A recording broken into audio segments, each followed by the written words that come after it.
o tema da aula de hoje é começando a parte de análise léxica e falando mais especificamente de expressões regulares. Legal? Então, tá aí o conteúdo de hoje. Vamos lá. Primeiro,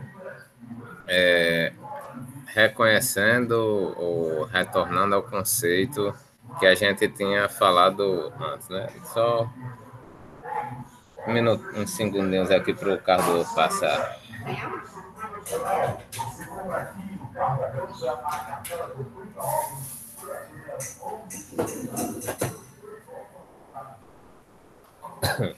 Pode ligar mais, né? Pronto.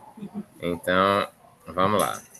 Certo? Então, retornando aqui os nossos conceitos, a gente viu que a análise léxica ela tem como objetivo transformar a entrada que a gente vai ler do programa-fonte, do código-fonte, na linguagem que a gente especifica, em tokens, né, que são elementos separados, ou cada elemento do código-fonte separado, certo?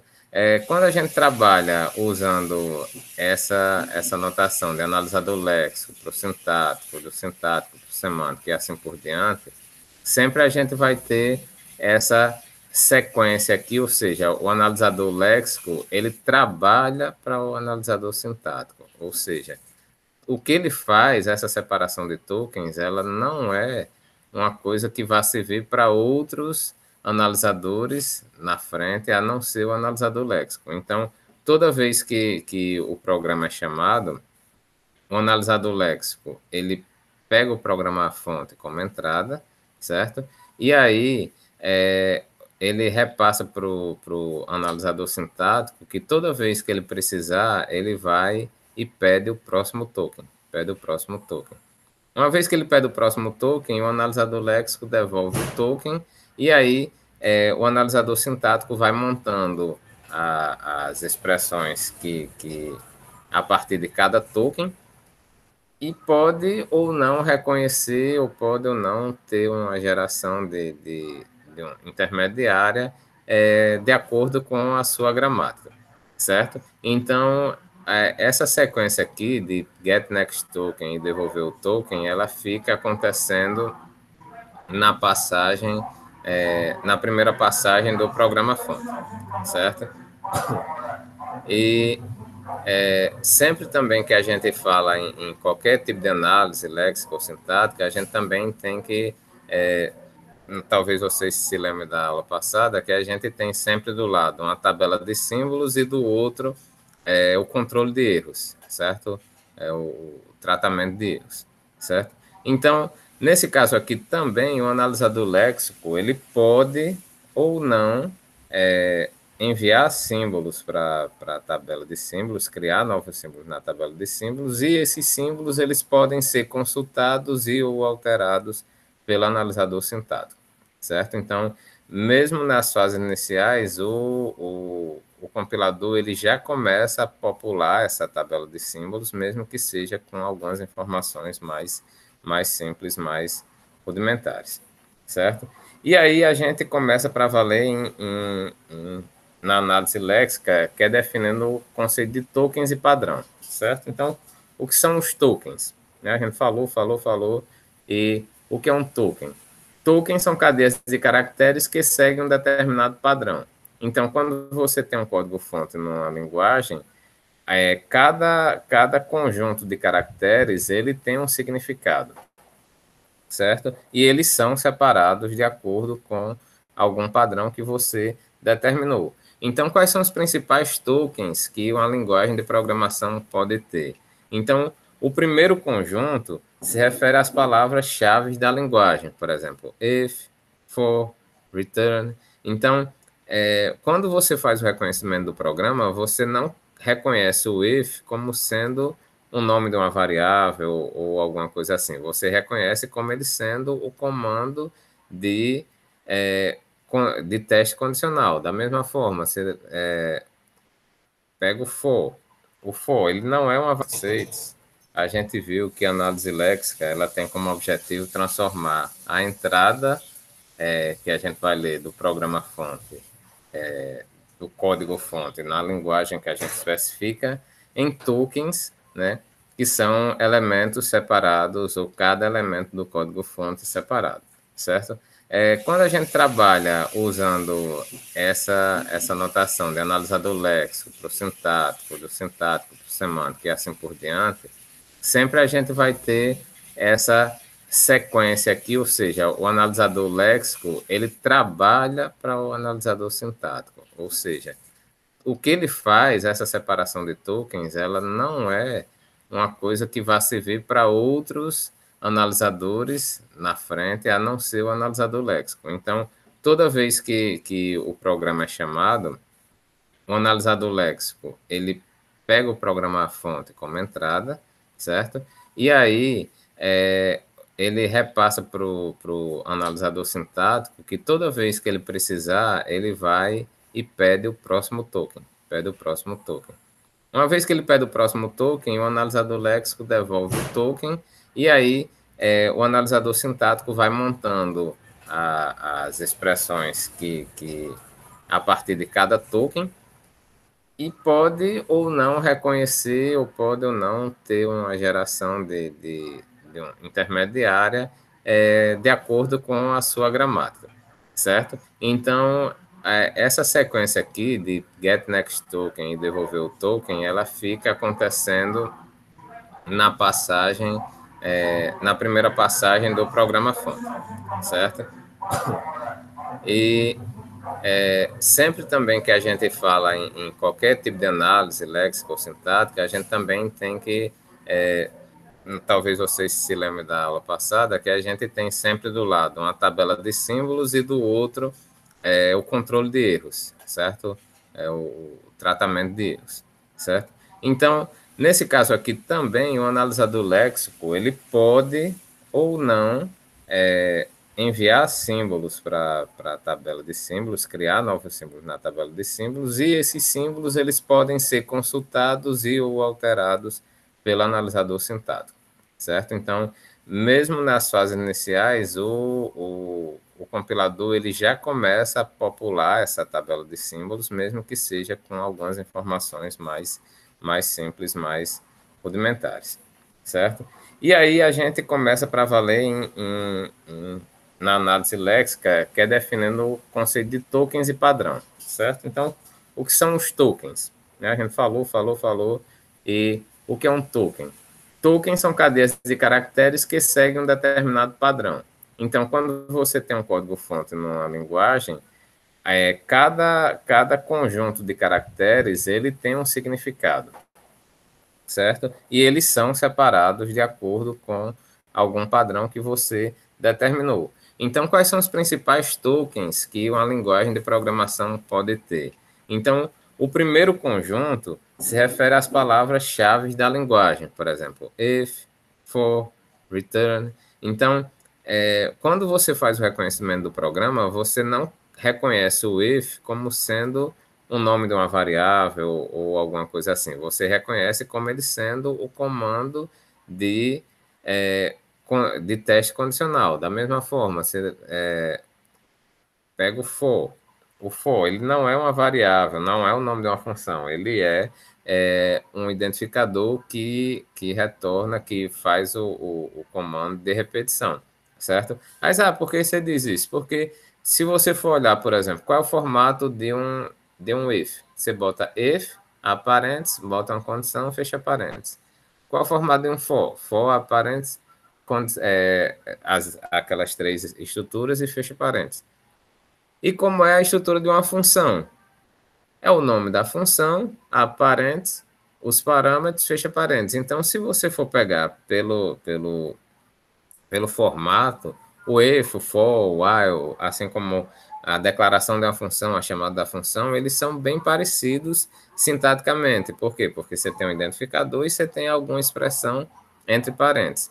No caso do if, ele é diferente, ele não faz uma chamada, ele não tem uma chamada específica para comandos, ele vai saber se o programa vai ser desviado ou não. Então, reconhecer um if, ele vai ter que reconhecer essa expressão, esse termo, diferente de reconhecimento, por exemplo, de um identificador, que é o nome das variáveis, nome de funções, classes, etc. Então, já aí de cara, a gente já pode ter vários tokens diferentes. Um if, um for, um return, ou qualquer outra palavra que a gente tenha na nossa linguagem. Por isso que quando a gente diz que existe um conceito de palavras-chave da linguagem, mas a maioria das palavras-chave da linguagem, elas são também o que a gente chama de palavra reservada, certo? Por quê? Porque essa mesma palavra, ela não pode ser usada em qualquer outro identificador para qualquer outro uso que não seja esse que a gente determinou aqui. Então, o if é uma palavra-chave da linguagem, com uma função específica, e ela, ao mesmo tempo, é uma palavra reservada, por quê? Porque a gente não consegue usar o if como sendo parte de um outro, identificador, certo? E aí, então, a gente tem as palavras reservadas da linguagem, a gente tem identificadores, a gente tem operadores. Então, um identificador, ele é reconhecido separado do seu operador. Por exemplo, C++ é uma expressão, certo? Mas só que quando o analisador léxico ele tem que pegar, ele tem que separar o C, que é o nome do identificador, do mais, que é o nome da minha, é o operador de incremento, certo? A gente tem também as constantes numéricas, inteiras, reais, lógicas, né? Que são diferentes. Então, por exemplo,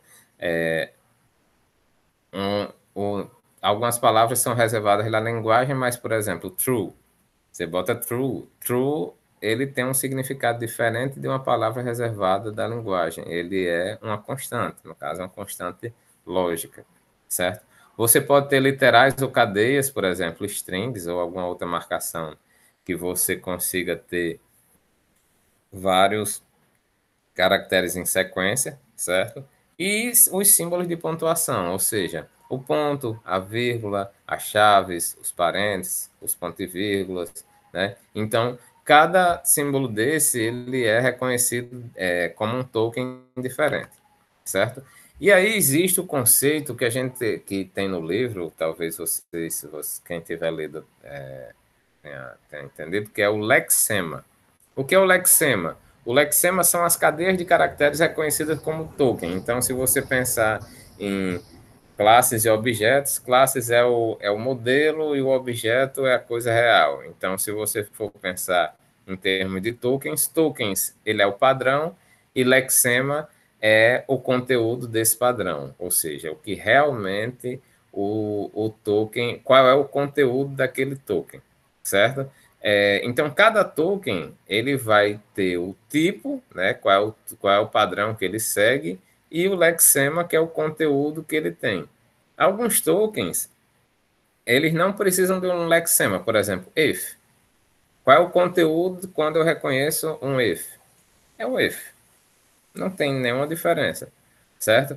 Qual é o conteúdo do lexema quando eu reconheço um abre parênteses, um mais, certo? Então, esses tokens, eles não precisam de lexema porque a própria característica do token já diz qual é o lexema, qual é o conteúdo dele. Então, por exemplo, abre chaves. Não tem um. Você não pode reconhecer um abre-chaves que não seja o símbolo de pontuação chave, certo? Já para outros, a informação essa informação é fundamental. Por exemplo, eu reconheci um número. Beleza. Mas que número é esse? Aí, é o número 10, certo? Então, para essa informação aqui, número é o token, ou o tipo do token que você está reconhecendo, e 10 é o lexema, ou seja, o conteúdo que eu reconheci, a cadeia reconhecida para aquele token. Por exemplo, literal Sebastião. Então, literal seria o tipo, ou uma string, certo? Um conjunto, uma cadeia de caracteres. E Sebastião, que tenta ser um S, inclusive, é o token, é o lexema que aquele token reconheceu, certo? Para alguns identificadores, como por exemplo uma variável, esses tokens, eles devem ser, esses lexemas, eles devem ser registrados na tabela de símbolos. Por quê? Porque se você usa int x e lá embaixo você bota x recebe alguma coisa, você não pode reconhecer esse mesmo token como sendo duas coisas diferentes, ou seja, aqui é uma variável, aqui é outra variável, certo? Então, para os identificadores de variáveis, de funções, de classes, etc., toda vez que você reconhecer, além de você ter que pegar o conteúdo, né, o lexema daquele token, esse lexema ele tem que ser registrado na tabela de símbolos para que você consiga usar depois essa variável em algum momento. Certo? Então, um exemplo aí. Botei aqui, primeiro comando, int nota 1 igual a 10. Quais são os lexemas, os tokens e lexemas que eu vou fazer aqui? Então, por exemplo, int. Int é uma palavra reservada da linguagem, então não posso ter qualquer outro tipo aqui. Então, ele não é um identificador, ele é um int, ele é uma palavra reservada da linguagem. Então, o token int, a gente não precisa colocar ele já é, digamos, autossuficiente, porque o lexema dele é int. Você não tem como reconhecer um int por outro tipo de lexema, certo? E o padrão dele? Não tem padrão, não tem como descrever o padrão. É um I, um N e um T. Ponto, acabou-se. Certo? Então, esse token int, ele é uma palavra reservada da linguagem, então você não precisa colocar isso aqui. Certo? Nota 1, certo? O que é nota 1? Nota 1 é um token do tipo identificador, certo? Ou seja, eu tenho que dizer qual é o lexema, por quê? Porque eu posso ter outros identificadores na minha linguagem de programação, certo? No meu programa fonte. Então, eu reconheço esse nota 1 como sendo um identificador e o lexema, ou seja, o conteúdo dele é o nome nota 1, certo? Como ele é um identificador, esse identificador nota 1, ele tem que ser armazenado na tabela de símbolos para quê? Para que quando se a gente tiver, por exemplo, nesse alto aqui, nota 1 de novo, ele não vai criar uma nova entrada, né? Ou não vai reconhecer ele como um identificador, um outro identificador. Vai ser aquele mesmo nota 1 que já tinha antes na tabela. Mas isso é importante? É importante na análise semântica, certo? Então, se eu não tivesse aqui, ou se esse nome aqui fosse nota, certo? Quando ele chegasse aqui nessa instrução e desse alt nota 1, no caso, o analisador semântico, ele iria verificar que esse símbolo nota 1 ainda não tinha sido registrado na tabela de símbolos e, consequentemente, daria um erro de que o símbolo não foi declarado, essa variável não foi declarada. Então, aqui, reconhecer um identificador, então eu vou armazenar ele na tabela, certo? E qual o padrão para eu reconhecer um identificador? Um identificador como, por exemplo, nota 1. Ele é um caractere seguido de outros caracteres, números ou underline. Então, nesse caso aqui, digamos que para essa minha linguagem C aqui, as variáveis elas têm que começar com um caractere e depois possa ser seguido de outros caracteres, números ou underline. No caso do C++, a variável também pode começar com underline. Então, deveria ser caractere ou underline seguido de outros ou números, certo? Mas continuando aqui, o igual. O igual, que é o operador de atribuição, ele é um operador que é reservado da linguagem, ou seja, ele tem um uso, ele já é pré-definido pela linguagem. Então, da mesma forma, eu não preciso criar ou guardar aqui um lexema, qual o padrão que ele vai seguir, certo? Aí, já esse outro, 10. Da mesma forma do identificador, 10 é uma constante numérica. Então, ele é reconhecido como um número. O valor dele, no caso do lexema, é 10. E o padrão que foi reconhecido, esse 10 aqui, é uma sequência de dígitos de 0 a 9. Certo? E aí a gente continua, por exemplo, ponto e vírgula. é um operador, então ele não possui um lexema nem um padrão diferente, é só ponto e vírgula, é o token, e se eu quiser ignorar o resto, eu posso ignorar, certo? A string, pronto, aí tem uma situação interessante, porque string, apesar daquele ser um tipo, mas string não é uma palavra reservada do C++. Ele, na verdade, a string, ele faz parte é como se fosse um tipo definido na biblioteca padrão do C++, certo? Então, aqui, string, ele vai ser tratado como identificador. Mas, como ele já faz parte da biblioteca padrão C++, provavelmente, antes do compilador iniciar, ele já inicia a tabela de símbolos com aqueles símbolos definidos na biblioteca padrão, certo? Ou seja, ele é um identificador comum como outros qualquer, certo? Então, string é um identificador, certo? Eu até coloquei errado aqui. O lexema é string e o token é identificador, certo? Nome, do mesmo jeito, é um identificador. O lexema é nome. O igual é um igual. Essa aqui é uma string, Sebastião, né? Seria uma cadeia de caracteres, o lexema é Sebastião. Cout, ele também é definido pela biblioteca padrão do C++, ele não é uma palavra reservada da linguagem, então... aí sabe por você está falando, não é uma palavra reservada, não é uma palavra reservada, quer dizer que eu posso criar uma variável com o nome string? Pode. Se você não incluir a biblioteca padrão do C, do C++, você pode criar uma variável ou um tipo com o nome string. Eu posso criar uma variável com o nome cout? Pode, desde que você não use o namespace std como a gente coloca lá no C++. E assim, NDL, do mesmo jeito, certo? Então, para esses símbolos aqui, eles são reconhecidos como identificadores, não como uma palavra reservada da linguagem, certo? Algumas questões de implementação dos analisadores léxicos. Primeiro, o analisador léxico, ele normalmente ignora os espaços em branco. Então, você pode botar lá o programa fonte, cheio de espaço em branco, enter, etc., que o analisador léxico ele vai ignorar os espaços em branco. Outra questão de implementação dos analisadores léxicos é a questão da bufferização da entrada. Como assim? Aí a gente volta para cá.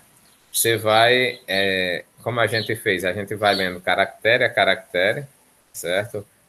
O nosso programa. Aí chega aqui, se é alto, aí vai reconhecer. Menor. Aí, opa, menor é o operador de comparação menor. Outro menor. Aí, é outro operador de comparação menor. Mas só que nesse caso aí, não é. Esse menor é um outro operador que é o operador de deslocamento, ou no caso aqui é o operador usado para fluxos de entrada e saída. Só que se você for ler o programa fonte caractere a caractere, se você já pegar esse menor aqui, você já vai ver que ele vai casar com uma determinada regra. Então, se ele já vai casar com essa regra, o normal é que ele já reconhece, opa, encontrei um operador menor. Então, para evitar esses erros, os analisadores léxicos, normalmente, eles têm um buffer da entrada. Por quê? Porque os tokens que são ambíguos, ou seja, que podem ser mais de casar com mais de um padrão, eles precisam de uma operação que a gente chama de look ahead, né? Ou seja, olhar adiante. Mas, opa, eu achei um menor. Eu vou olhar mais para frente e ver se esse menor ele é realmente um menor, ou é, por exemplo, um menor igual, ou é um menor menor. Mas, é só um menor. Então, eu volto, né? Eu desfaço a entrada, né? Se a gente for pensar no que a gente fez, que consome a entrada, né? O software que o tradutor, nosso compilador, ele vai consumindo o código-fonte como entrada. Então, eu consumo a entrada menor. Vou consumir o próximo caracteres. É um outro símbolo que não é nem o igual, nem o menor menor. Então, o que é que eu faço? Eu devolvo aquele símbolo que eu consumi de volta para a entrada e vou reconhecer só o menor, certo? Da mesma forma, o igual, eu vou e consumo igual. Opa, mas tem outros operadores que são iguais. Então, o que é que eu vou fazer? Eu dou um look ahead para olhar mais adiante e vejo, o próximo operador, o próximo caractere é o quê? A próxima entrada é o quê? É um X. Beleza. Então eu posso retornar e dizer, não, é só um operador de atribuição. Ou eu posso ter um igual, aí ficar igual, igual, né? Que seria um operador de comparação. E em algumas linguagens eu posso ter até o igual, igual, igual, né? Eu acho que pelo menos que eu lembre, PHP, né? Ele tem. Não sei se o Python PHP tem essa brincadeira. é que o igual é uma atribuição, o igual igual é uma comparação entre variáveis e o igual igual igual é uma comparação de strings, né, se eu não me engano, para saber se o conteúdo das strings eles são semelhantes, né? Enquanto o igual igual é para saber se elas são a mesma string, né, se eles são o mesmo objeto. Então, pode ver que esse look ahead ele pode precisar de um símbolo ou mais. Ou, por exemplo, peguei uma letra A. O que é a letra A? É um identificador. Mas será que é um identificador? Eu vou nem dizer o A, vou dizer um I. Um I é um identificador, então vou só ler o resto como sendo um identificador. Mas não, ele pode ser o quê? Pode ser um if. Então eu tenho que olhar para frente e dizer: o próximo caractere é um F? É. Então reconheci um if? Não. Pode ser que você tenha colocado uma variável IFC. Então, além de olhar esse if para saber se ele é um if, ele tem que olhar mais para frente ainda para saber se não tem nenhum outro caractere que possa caracterizar uma outra variável, um outro nome que não seja um if, o operador o condicional, certo? O comando condicional, certo? Então, essa bufferização da entrada ela é fundamental para qualquer analisador léxico. Por quê? Porque você tem sempre que olhar para frente para tentar reconhecer se um determinado padrão, uma determinada cadeia de caracteres, ele está seguindo um padrão, ou se você tem que retornar se o padrão já foi reconhecido, certo? Outras questões de implementação do analisador léxico são os erros, né? Os erros no analisador léxico são mais incomuns. Por quê? Porque você não tem que casar não tem uma gramática, não tem qualquer outra coisa que você dizer, não, isso aqui é um erro, certo? O que é que pode ser um erro no analisador léxico? Você colocar um símbolo que não seja reconhecido pela linguagem, né? Por exemplo, estou lá em C++, aí tem lá um monte de símbolos e eu coloco lá um arroba, certo? Um arroba é reconhecido pela linguagem C++? Não. Você tem o CQ, o Sharp, né, o jogo da velha, que é para usar o include. Você tem, por exemplo, o porcento, que é um operador de módulo, né, de resto da divisão. Você pega um símbolo qualquer, uma interrogação, ele tem um operador ternário. Deixa eu ver o que mais. Um tio. Um tio é um operador bit a bit de negação. Então, se você for pegar cada um desses símbolos aí no teclado e for colocar assim, qual é o que é reconhecido pelo C++? Quase todos. Aí, por exemplo, um arroba é reconhecido? Não é reconhecido. Então, é um erro léxico. Por quê? Porque ele não casa o arroba com nenhum token, certo? Mas se for JavaScript, um arroba ele vai representar, sei lá, um módulo ou alguma coisa assim. Então, uma injeção, né? Os injections lá.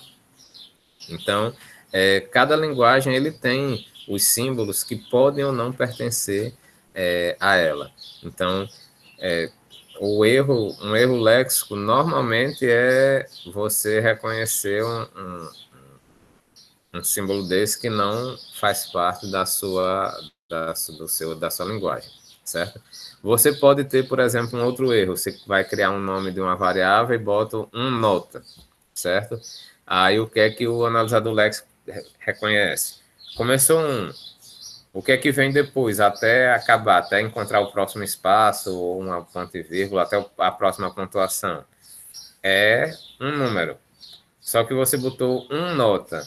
Então, ele tentaria reconhecer um número, mas no meio tem caracteres. Então, ali é um erro léxico. Por quê? Porque ali é um token que não pode ser formado, certo? Ele nem é um identificador, né? Porque o identificador ele não pode começar com número, e nem é um número porque não, ele tem letras no decorrer dele que não podem ser reconhecidas, certo? A minha linguagem pode reconhecer? Pode ter que você tem uma linguagem que, por exemplo, você tem um nota, ele reconhece um como um token número e nota como sendo um identificador, mas normalmente não é isso que acontece, certo? O livro, ele traz algumas metodologias que os analisadores léxicos, eles podem tomar para algumas atitudes que eles podem tomar para tentar corrigir, né? O normal é que aconteça o quê? O que a gente chama do modo pânico, né? Opa, encontrei um token que não é reconhecido, o que é que eu faço? Parei. Por quê? Porque se eu não consigo mandar aquele token, por que que eu vou continuar, já que a compilação ela vai falhar de toda forma, certo? Então, o mais comum é você entrar no modo pânico e parar o reconhecimento imediatamente e avisar esse erro léxico. Alguns analisadores, eles podem tentar corrigir, certo? Ou seja, algumas estratégias, por exemplo, o token mais próximo. Digamos que seja, você coloca ali um nota, sendo que esse um nota deveria ser, você tem, por exemplo, mais string do que número. Então, você pode supor que aquele ali, aquele token, seria uma string, que você teve um número ali sem querer, e colocar aquilo ali como um erro, um token não reconhecido, e passar para o próximo, certo? Mas aí, como é que pega o token mais próximo? Existem algumas funções no tratamento de strings que você pode, é o que a gente chama de distância lexicográfica, ou tem um nome lá, não sei se é distância de Hamming, que você, digamos, pega uma sequência de uma string qualquer e você aplica uma operação sobre essa string, por exemplo, remover um símbolo, adicionar um símbolo ou trocar um símbolo, certo? E cada passo desse você considera como sendo um passo.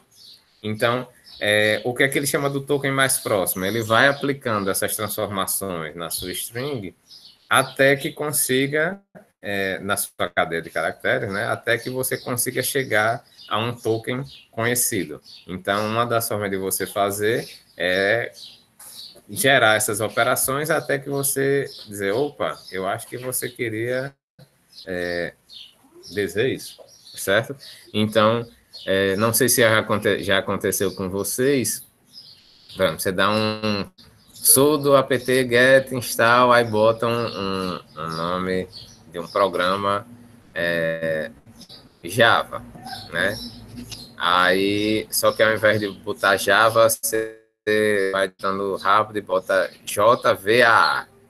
Aí o próprio software de instalação ele vai dizer, não foi reconhecido. Você quis dizer Java, né? Então, como é que ele saiu daquele símbolo que ele tinha, que não era reconhecido, para esse Java? Então, ele aplicou algumas operações ou mediu a distância, né? O que a gente chama da distância lexicográfica.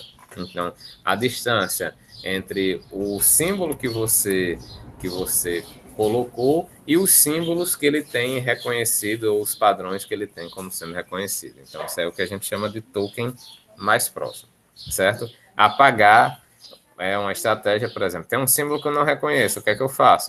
Eu sei que eu vou dar um erro, eu coloco que aquele token é um erro, mas eu finjo que ele não estava ali, apago ele da entrada e continuo a fazer a minha análise para tentar identificar outros erros que possam ter dentro do código fonte. Eu posso saltar.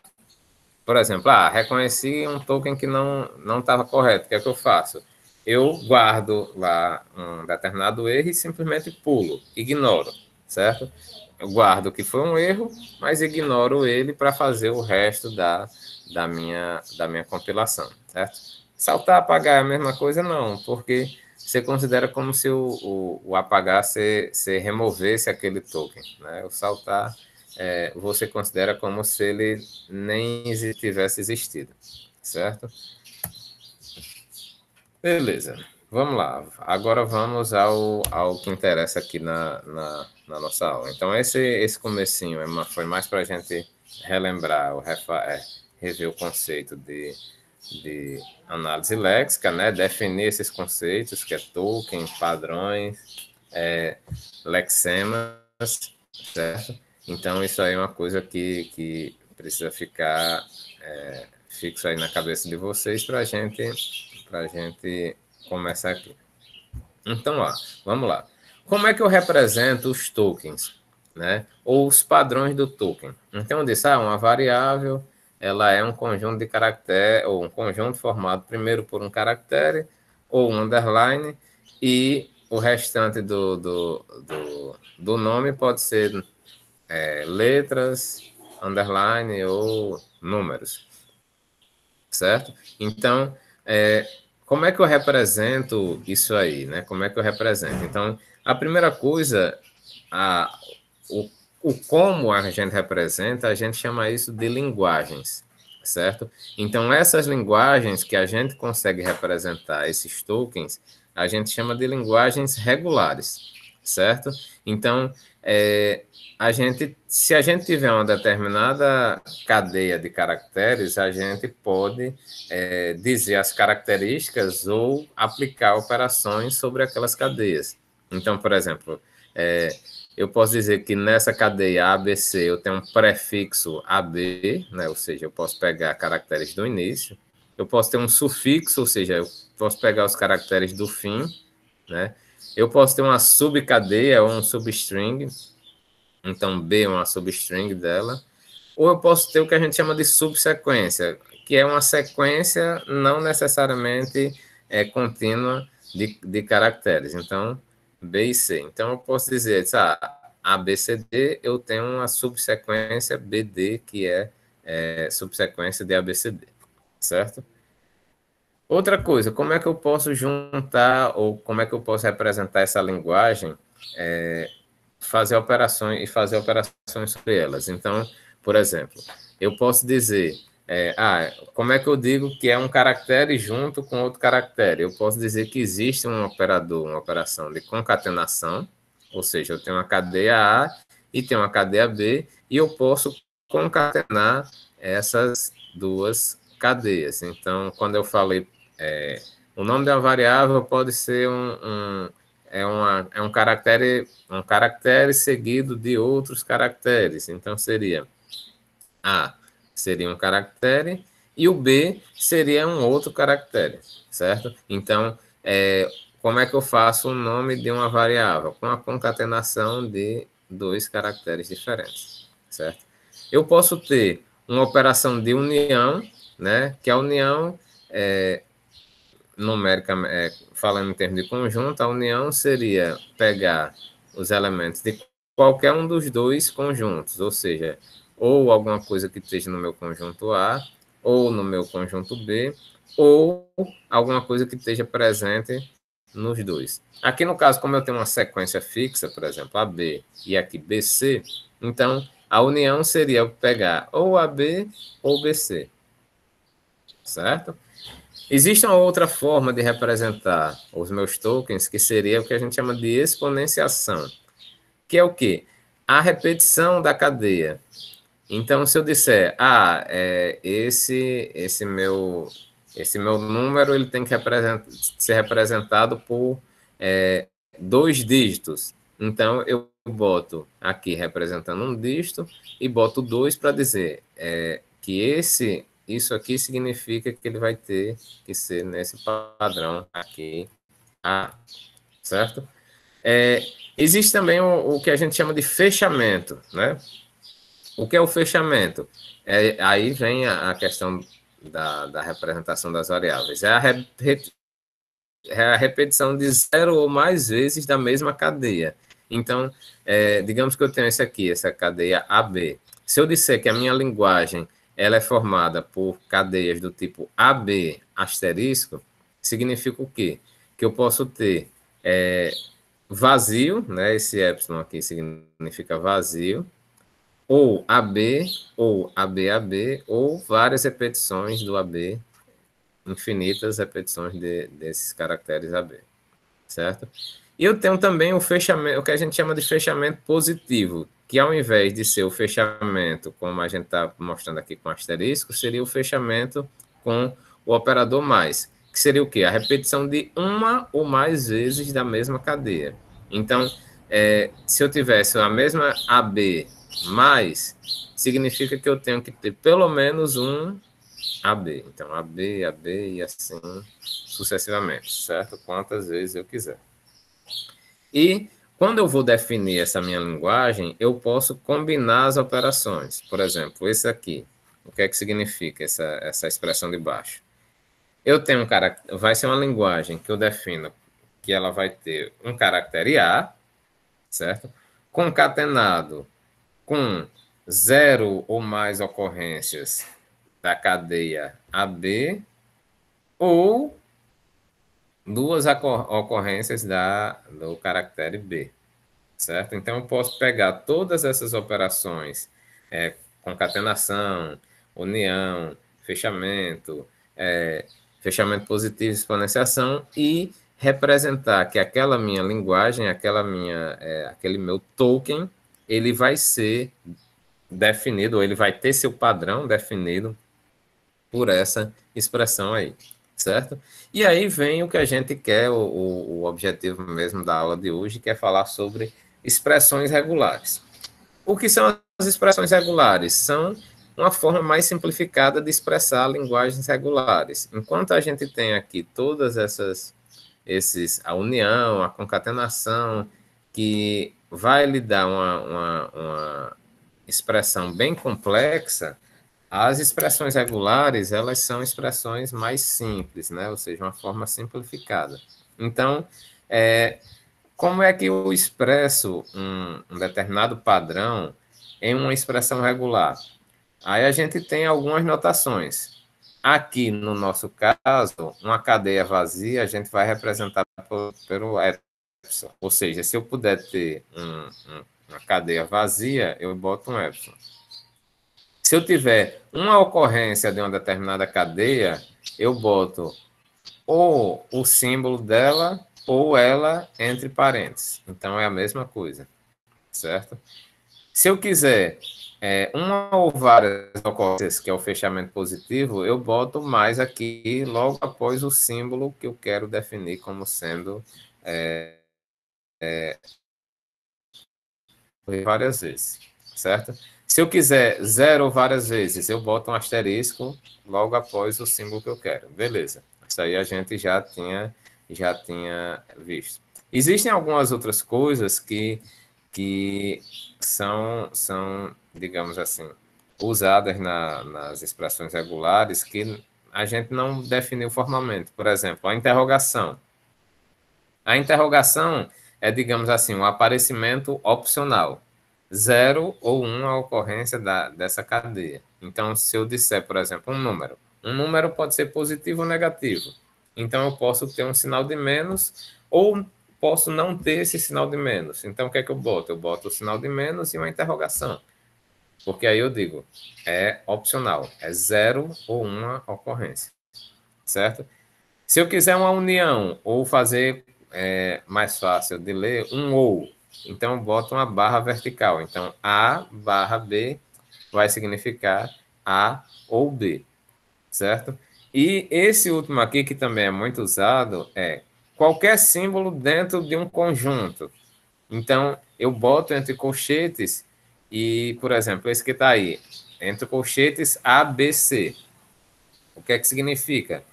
Que pode ser um A, ou um B, ou um C. Então, ao invés de eu fazer vários ou, eu boto ABC, ou seja, qualquer símbolo dentro dessa sequência aí, desse conjunto ABC. Ou eu posso usar essa notação, que normalmente é o que a gente usa para caracteres e número, que é uma sequência. Eu boto A traço C. O que é que significa? Qualquer caractere na sequência, de A até C, que nesse caso aí é o ABC, certo? Mas eu posso usar o que normalmente a gente usa, é A traço Z, ou seja, qualquer símbolo que esteja nessa sequência entre A e Z, certo? Então, essa é a notação básica das expressões regulares, e com ela a gente pode definir vários padrões ou vários tipos de token, certo? Por exemplo, aí, imagine que uma linguagem é composta pelo alfabeto AB, ou seja, eu posso ter como símbolos nessa minha linguagem ou o caractere A ou o caractere B, certo? Aí, vamos ver como é que a gente representa os tokens. Imagine que um token ele é representado por ou um A ou um B. Então, você bota A barra B. Então, a partir dessa expressão regular, eu posso reconhecer como tokens o A ou o B. Mas, por exemplo, o AB junto não é um token reconhecido. Por quê? Porque ou é A ou é B. Aqui, quando eu faço A mais B, esse a mais não é a concatenação, viu? É o fechamento positivo, ou seja, uma ou várias ocorrências do caractere A e mais uma do caractere B. Por que uma? Porque ele não tem nenhum modificador aqui, certo? Então, quais são as possíveis cadeias que são reconhecidas como sendo pertencentes ou como sendo definidas por essa expressão? AB, posso ter só B? Só o caractere B? Não, por quê? Porque aqui ele tem um mais. Então, é pelo menos uma e um restante aqui de caracteres A até chegar ao B, certo?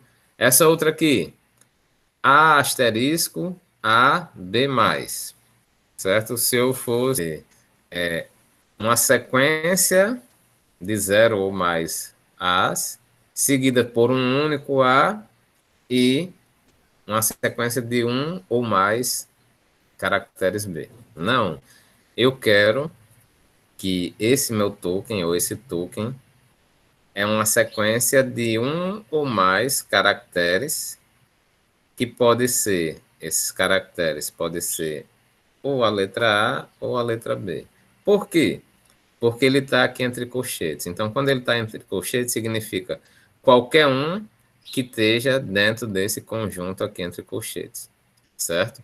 E no caso, qualquer um dentro desse colchetes aqui, mais significa que pelo menos uma ocorrência. Então, a ocorrência de de menos um ou mais caracteres, sendo que o caractere ele pode ser uma letra A ou uma letra B, certo? Então, aí é aquela questão, por que as expressões regulares são importantes? Porque daqui que você compreenda que a pessoa está dizendo, é uma sequência de caracteres, como é o identificador A? O identificador é a sequência de caracteres que começa com não sei o quê, com não sei o quê. E se você colocar a expressão regular, e a pessoa, obviamente, entender expressões regulares, você já consegue entender de cara o que é que isso aqui significa sem qualquer dúvida, né? Sem qualquer ambiguidade, certo? Essa outra aqui, um B mais é qualquer sequência de B, pelo menos um, ok.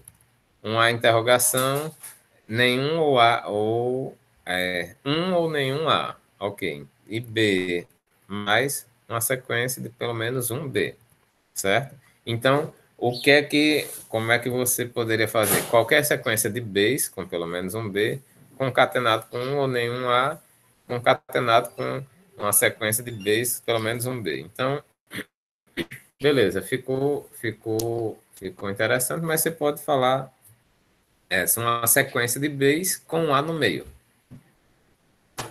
Uma sequência, ou pelo menos dois Bs com um A entre eles, certo? Aí, nesse caso, a expressão regular ficou mais difícil do que a descrição, né? Ou seja, você tem uma descrição mais fácil de entender. Uma sequência de Bs, pelo menos dois Bs, com um A entre eles, né? A quantidade de Bs de um lado ou do outro, tanto faz, desde que possa tenha a possibilidade de ter um A no meio. Então, pode ter um A no meio, pode não ter, certo? Aí, uma coisa interessante dentro dessa expressão regular é que, por exemplo, aqui a gente não tem nenhuma dúvida de como foi reconhecido, certo? Mas se, por exemplo, a gente tivesse 4 Bs, certo?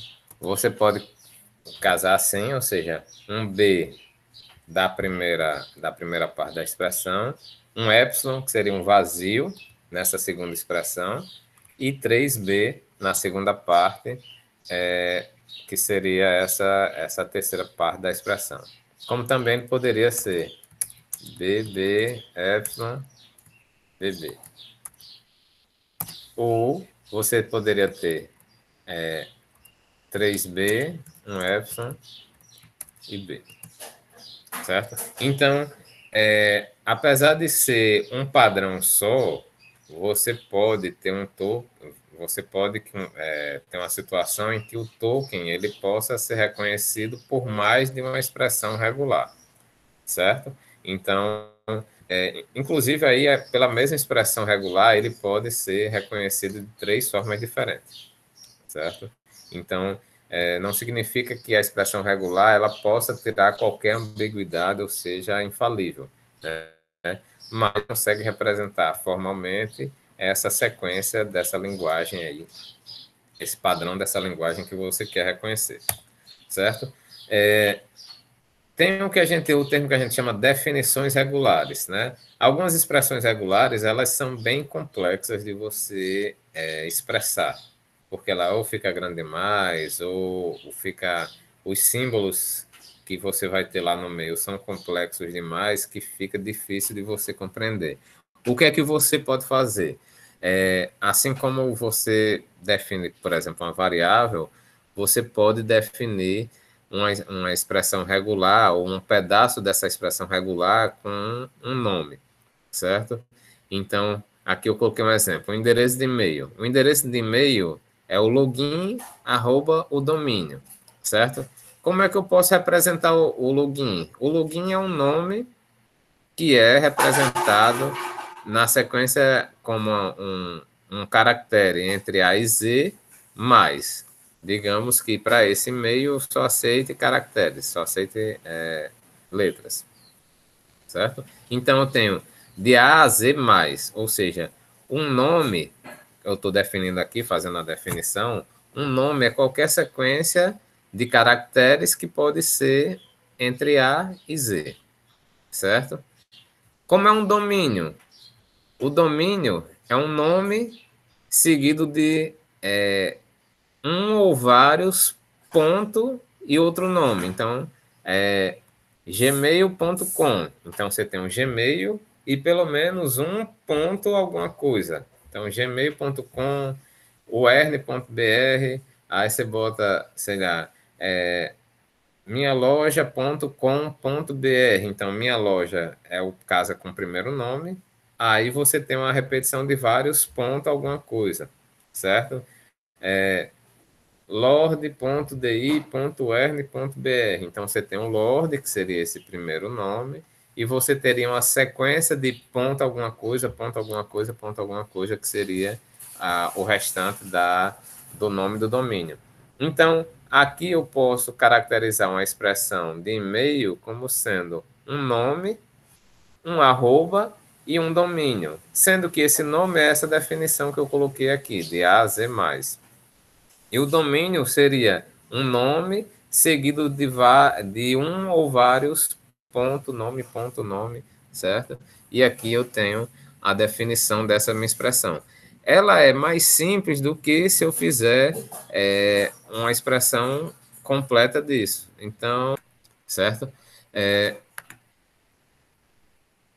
com relação à implementação, cada linguagem de programação, eu não vou dizer todas, né, mas as linguagens de programação mais usadas, elas têm suporte à expressão regular, né? Ou seja, você bota lá o padrão da expressão regular como sendo uma string e ele pode verificar se uma determinada cadeia ela casa com o padrão ou ela pode inclusive separar os tokens de acordo com aquele padrão que você colocar definir na sua string do formato da expressão regular. Então, cada linguagem de programação ela tem o suporte, ela tem as funções específicas para tratar de expressões regulares, certo? Assim como as expressões regulares, elas têm suas limitações, não significa que tudo você consiga reconhecer através de expressões regulares, certo? As linguagens que a gente chama de não regulares, elas não podem ser reconhecidas através de expressões regulares, não podem ser expressas através de expressões regulares, certo? Elas precisam, por exemplo, de uma gramática livre de contexto, e isso aí a gente vai ver na análise sintática.